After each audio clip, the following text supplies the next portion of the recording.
బంగారాన్ని విడిపించి ఆ రోజు ఆన్లైన్ రేటుకే మేము కొంటాం. Sharma gold company. నమస్కారం, వెల్కమ్ టు సుమన్ టీవీ. నేను గీతాంజలి. సనాతన ధర్మంలో మనకి ఎన్నో సందేహాలు ఉంటాయి, అలాగే ఎన్నో సమస్యలని మనం ఎదుర్కొంటూ ఉంటాం.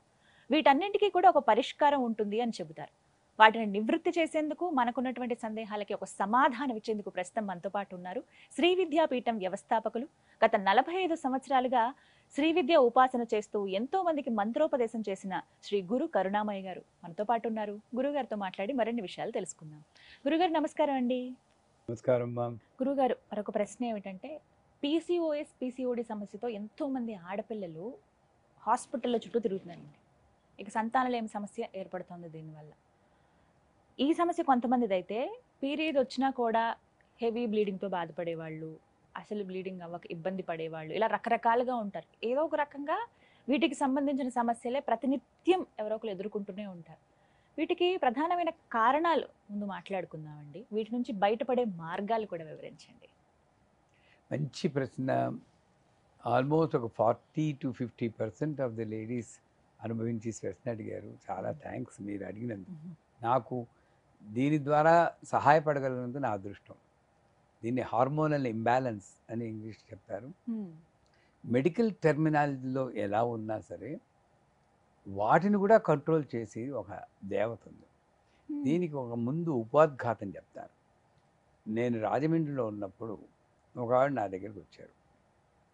మా అమ్మాయి పెద్ద మనిషి అయిందండి, కానీ 2 ఏళ్ళు అయింది, తర్వాత మళ్ళీ బయటలేదు. చూస్తుంటే టెస్టోస్టెరాన్ పెరిగిపోయింది, మేల్ హార్మోన్స్ పెరిగాయి.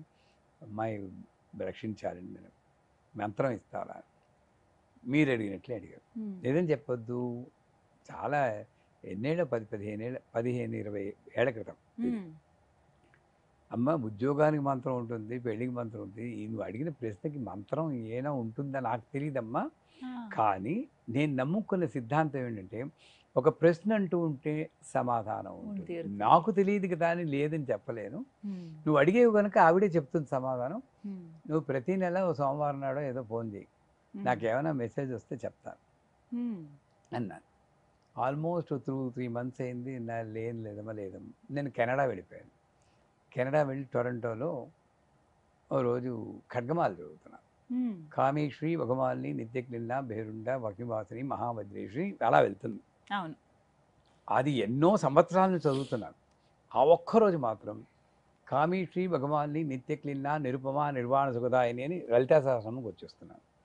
ఇది కాదు, నిత్యక్లిన్నే భేరుండే కదా. మళ్ళీ కామేశ్వరి, భగవాన్ని, నిత్యక్లిన్న, నిరుపమ, నిర్వాణ సుఖ 3 సార్లు చదివితే ఇదేదో చెప్తూ ఉందమ్మా, ఎక్కడ తప్పుతున్నాను అని. నిత్యక్లిన్న తెలిసి రాయని సంస్కృతంలో నిత్య అంటే ఎవర్, క్లిన్న అంటే ఫ్లో.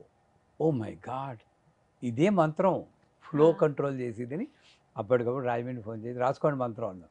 కొంచెం వండాలి కదా మంత్రాన్ని. ఐం హ్రీం శ్రీం నిత్యక్లిన్నా దేవతాయై నమః పాహి మాం లక్ష్మ. ఐం హ్రీం శ్రీం ముగ్గురమ్మలు కాబట్టి ఐం సరస్వతి, హ్రీం లక్ష్మి, శ్రీం గౌరీ, ముగ్గురమ్మల రూపంలో సమిష్టి రూపంలో ఉన్న నిత్యక్లిన్నా దేవత నాలో ఉండి ఈ ఫ్లోని కంట్రోల్ చేయతండి అని అర్థం. మీరు నమ్మరు, ఆ అమ్మాయికి ఇచ్చిన 2 నెలల్లో మామూలు అయిపోయింది. ఇప్పుడు అమ్మాయి పెళ్ళి ఆల్మోస్ట్ కుదిరిపోయింది.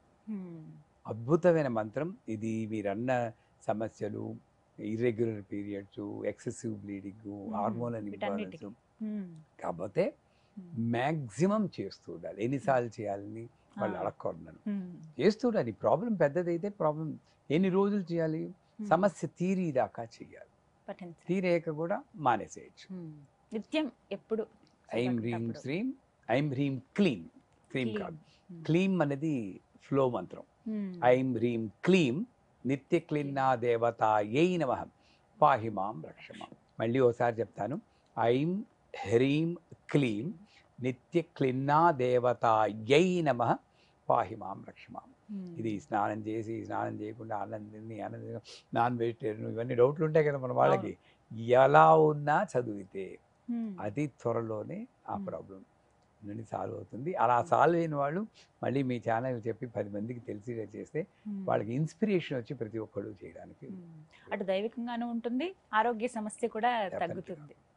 కొంతమంది ఇలాగేనండి, అంటే రకరకాల మందులు వాడి ఇలా హాస్పిటల్ చుట్టూ తిరిగిన వాళ్ళు కూడా ఉంటారు. వాళ్ళు స్పిరిచువల్గా మేము ఎదగాలనుకుంటున్నాం, స్పిరిచువల్ హెల్త్ని డెవలప్ చేసుకోవాలనుకుంటున్నాం అనే ఉద్దేశంలో ఇలా పట్టిస్తే ఖచ్చితంగా ఒక ఇది పరిష్కారం ఈ అనేది దొరుకుతుంది. పర్టికులర్ సమస్యకే ఇది, అవును. స్పిరిచువల్ హెల్త్ కాదు. ఇక్కడ ఏంటంటే కొంతమంది మాకు దేవుడు అంటే పెద్ద నమ్మకం లేదండి అనొచ్చు. అలాంటి వాళ్ళు కూడా దీన్ని ఒక దేవతా శబ్దం కిందో దేవతా మంత్రం కిందో తీసుకోకుండా you are producing a sound. నువ్వు ఒక శబ్దం ప్రొడ్యూస్ చేస్తున్నావు. ఇక్కడ భాష ముఖ్యం కాదు, శబ్దంలో ఉన్న ఎనర్జీ. ఇప్పుడు ఐ లవ్ యూ అంటే మీకు ఆనందంగా ఉంది, ఐ హేట్ యూ బాధే కదా. కోపం.